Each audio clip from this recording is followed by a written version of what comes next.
Hello friends, ഇന്നത്തെ വീഡിയോയിലേക്ക് സ്വാഗതം. ഇന്ന് നമ്മുടെ വീഡിയോ എന്ന് പറഞ്ഞാൽ ATM കാർഡിൽ പിൻ നമ്പർ സെറ്റ് ചെയ്യുന്ന വീഡിയോ ആണ് കേട്ടോ. അപ്പോൾ നമ്മൾ ആദ്യമായിട്ടാണ് നമ്മുടെ വീഡിയോ കാണുന്നതെങ്കിൽ ഒന്ന് സബ്സ്ക്രൈബ് ചെയ്ത് സപ്പോർട്ട് ചെയ്യണേ. അങ്ങനെ നമ്മൾ മെഷീനിലേക്ക് വന്നിട്ടുണ്ട്. അത് കാർഡ് കറക്റ്റായിട്ട് ഇട്ടിട്ടുണ്ട്. അതിനുശേഷം നമ്മൾ ലാംഗ്വേജ് സെലക്ട് ചെയ്യാൻ പറയുന്നുണ്ട്. ലാംഗ്വേജ് ഇംഗ്ലീഷ് എന്ന് സെലക്ട് ചെയ്ത് കൊടുക്കുക. അതിനുശേഷം സെറ്റ് പിൻ എന്നുള്ളതിൽ ക്ലിക്ക് ചെയ്യുക. അതിനുശേഷം നമ്മുടെ അക്കൗണ്ട് നമ്പർ ഏതാണോ, അക്കൗണ്ട് ബുക്കിൽ എങ്ങനത്തെ ഏതാണ് അക്കൗണ്ട് നമ്പർ ഉള്ളത് അത് കറക്റ്റായിട്ട് ടൈപ്പ് ചെയ്ത് കൊടുക്കണം. കറക്റ്റാണോ എന്ന് ചെക്ക് ചെയ്ത് നോക്കുക. അതിനുശേഷം കറക്റ്റാണെന്നെങ്കിൽ കൺഫേം എന്ന് കൊടുക്കുക. അതിനുശേഷം നമ്മൾ ട്രാൻസാക്ഷൻ പ്രോസസ്സിങ് ആയതിനു ശേഷം നമ്മൾ ബാങ്ക് അക്കൗണ്ടിൽ ഏത് ഫോൺ നമ്പറാണോ കൊടുത്തിരിക്കുന്നത് ആ ഫോൺ നമ്പറിലേക്ക് ഒരു 4 ഡിജിറ്റ് OTP വരും. ആ OTP ടൈപ്പ് ചെയ്ത് കൊടുക്കണം. അതിനുശേഷം കൺഫേം എന്ന് കൊടുക്കുക.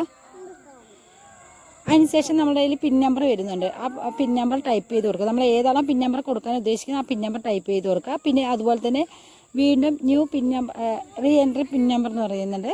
അപ്പോൾ വീണ്ടും പിൻ നമ്പർ ടൈപ്പ് ചെയ്ത് കൊടുക്കണം. അങ്ങനെ ട്രാൻസാക്ഷൻ കംപ്ലീറ്റഡ് ആയി. അപ്പോൾ ഇത്രയേ ഉള്ളൂ നമ്മുടെ വീഡിയോ. ഇഷ്ടമെങ്കിൽ ലൈക്ക് ചെയ്യുക, സബ്സ്ക്രൈബ് ചെയ്ത് കാണുന്നവരൊന്ന് സബ്സ്ക്രൈബ് ചെയ്ത് സപ്പോർട്ട് ചെയ്യണേ. താങ്ക്